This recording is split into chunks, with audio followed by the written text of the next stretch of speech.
Hello and welcome to this series on LangGraph. LangGraph has been one of the highly requested topic on our channel.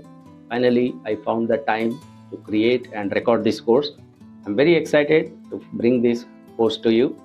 LangGraph is currently one of the most valuable and trending topic in the agentic AI space. It is also getting significant traction in job market as well. Initially, the framework may seem slightly complex to learn, but the complexity exists for a reason. LangGraph has been carefully designed to make agentic orchestration more efficient, reliable compared to other agentic AI frameworks. I have divided this course into two parts. Part 1 is basic to intermediate, where you will learn all the basics. And part 2 is intermediate to advanced, where we get into slightly more complex examples and concepts within LangGraph. I think before we get into the course, we should all appreciate the creators of LangChain and their team for contributing so much to this Gen AI and Agentic AI ecosystem. Because of their efforts, developers around the world right now are able to create and ship AI applications at a much faster speed. I think we should specifically thank Harrison Chase, Ankush Gola, and the entire team of LangChain for their innovation, research, dedication, and all the efforts. Before we begin, I want to remind you once again that the initial stages of this course may feel slightly difficult. The first few concepts, the first few videos, you might require extra focus and patience. However, as you continue learning and strengthen your fundamentals, you will gradually realize that LangGraph becomes much easier to understand. Last but not the least, I would also like to thank our video editing team, Sohail, Siva, and Vamsi, for their hard work in managing the editing process, organizing the code, resources, uploading the content on time, and supporting everything behind the scenes. This course is a result of dedicated team effort, and sincerely, I appreciate their contributions. Let's get started with the course. Until now, in this course, we have seen what are LLMs, what are LangChain AI agents, how AutoGen works. We have got an introduction to AutoGen framework. We have also seen a lot of examples in N8N framework as well, and we have completed MCP. Now, the next topic is LangGraph. We are going to go very much in deep dive inside LangGraph. We are going to see multiple examples within LangGraph. But before getting into LangGraph, I want you to make sure that you revise or you understand these topics very much thoroughly. What we will do is we will try to create a multi-tool clinical decision making or decision supporting AI agent.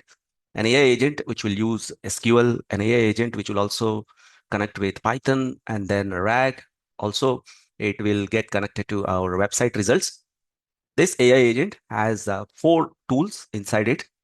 This will give us a good idea on the overall picture that we have discussed until now. And I also want you to make sure that before you get into LangGraph, we want to make sure that we are very well versed with the tools and how AI agents really work. So take this assignment very seriously. In fact, this is what most of the people in the industry are doing right now. Your AI agent, the AI agents that are created are either connected to SQL database, or they are connected to Python, they are running some codes, or they are mostly connected to RAG, which means they are connected to a RAG tool, which means they are connected to a lot of database or the document repository. From there, we get the information, we fetch the information, and then we collate the information. Or finally, AI agents are connected to web search tool. So what we are doing is we are mixing all of that. We are creating one AI agent, which is connected to SQL, which is relational database, which is very well organized. And if our AI agent has to run some codes, we are connecting it to Python tool, RAG tool, as well as the web search tool. So our AI agent is related to healthcare industry. Now our AI agent is connected to SQL tool, which fetches patient records such as lab results, vitals, some diagnosis or medication reports. So whatever are the patient's historical data that we want to fetch it from EHR databases. I think this is some of the healthcare data which we will be accessing. I'm going to give you a file with all the detailed instructions in it. In this file, you will be given exactly what this AI agent must do. In fact, I'm going to give you a database file as well. You can download that database file. You can use it for testing. Once you connect your AI agent to your database file, from the database file, we will be fetching the information. So SQL is the first tool. The second tool is Python tool. Python tool analyzes our fetch data. And if we have to create a quick graph, if we have to do some quick calculation or some risk score calculation, Python tool will be used. I will be also providing you a lot of medical documents. Sometimes we may have to get the data from the medical documents using the RAG tool. So you have to create one RAG tool, which will be connected to our AI agent. Or sometimes if the data is not there in SQL, it cannot be created using Python, or the answer is not there in the RAG system as well, then we may have to go to websites and we may have to fetch the data. So that is the idea. The user of this AI agent will ask a question. Sometimes the question's answer is in tool 1 or tool 2, or we may have to use tool 1, 2, 3 together, or sometimes the answer is in tool 4 or tool 3. So we want to answer the user questions by using these 4 tools. This is a little complicated AI agent. It is not possible to create it within a flash, but it is not impossible either. So this is kind of testing for you before you really get into LangGraph. If you can do this assignment, even if 80% of it, if you can complete without any issues, then you are good to go to the next topic. So you have to create an SQL tool, Python tool, RAG tool, and web search tool. Connect all of them. So the way this AI agent works is, let's suppose if the user asks the question, here is the sample query. Patient number 105 has H1 back of 9.4% and SPB of 168 milligrams. What is the risk level recommended for the management? Or what is the risk level and recommended management? So basically, we want to tell based on these details. If we say patient number 105, we have to go to SQL tool. We have to fetch the patient number 105 labs, vitals, medical records. Then we have to use Python tool to compute a risk level or the risk score. Then we have to use the RAG tool. Based on the RAG tool for these details, so we have to extract some information. And if there is any additional information that we have to extract from the websites, we may have to extract it. Then finally answer the user question. What is the risk level? Is it high risk, low risk, or medium risk? And what is the recommended management? Like, what are the next steps that the patient should take? So basically, whatever the doctors do, before that, we want to give a quick notification or we want to give extra information. Apart from this, I have given a very detailed walkthrough file.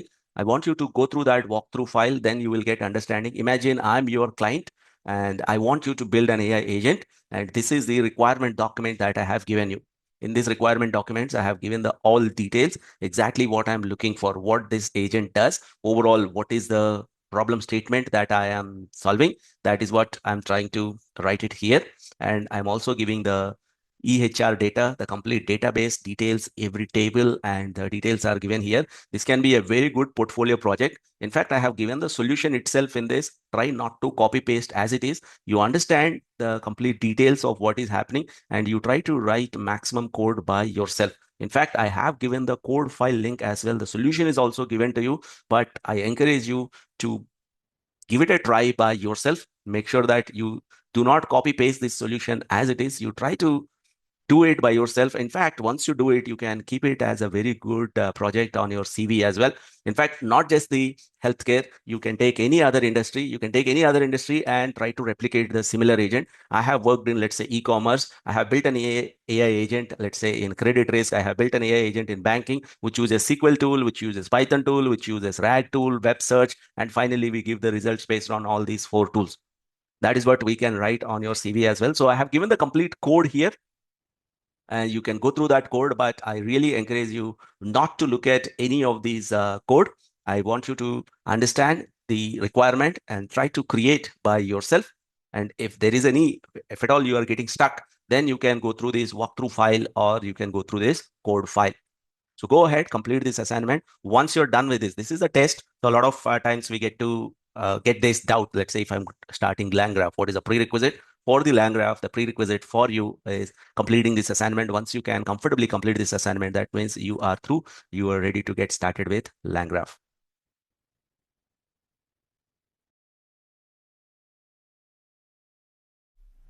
Continue with the next video in the playlist. We are covering everything step by step. If you have any questions or the comments, please post them in the comments window below.